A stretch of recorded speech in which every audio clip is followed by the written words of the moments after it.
Felipa Juanca Yupanqui, former executive of the National Confederation of Native Indigenous Peasant Women of Bolivia, Bartolina Sisa, assumes as an official of the Ministry of Culture's Decolonization and Depatriarchalization.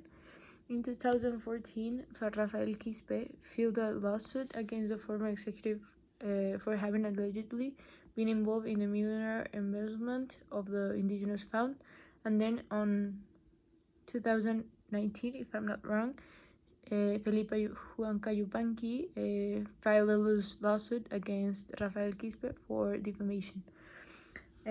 Well, she was taken from her home, or as she said, kidnapped, without any explanation, and at the same time being sued for false statements. There was not only defamation, but they also violated every individual. The Article 3, every individual has the right to life, liberty, and the security of his person or her person.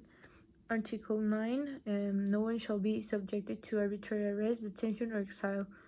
Being said, as I said before, she was arrested without any explanation or any true or evidence, any true statement or any evidence against her.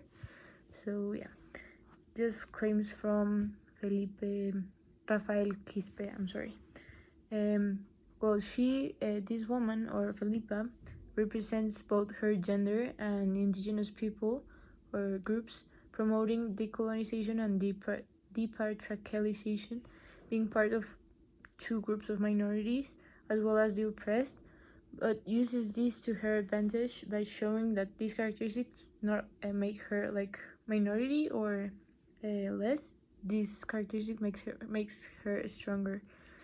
I think they arrested her to stop her from growing like more fame. I think she was doing well both in the elections and in her way of expressing her ideas within her community, and she was getting a lot of public attention. That it was a way of trying to like shut her up for a while, and that's what is done in politics when it is not convenient for many people that an indigenous woman who expresses strong ideas has a voice and the attention of people. So yeah, I think this was like a way for her to stop being in the spotlight. Yeah, but it didn't work out because she didn't keep quiet.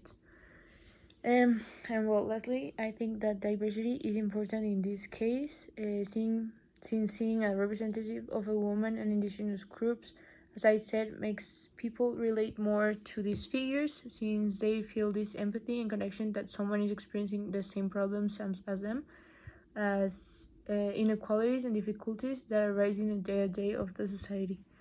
In conclusion, I think Felipa is a strong character in Bolivian culture, because even though she experienced oppression and she was taken to jail by false statement, she stayed strong and overcame all of this, and still expresses all her thoughts and ideas about the decolonization and this patriarchalization.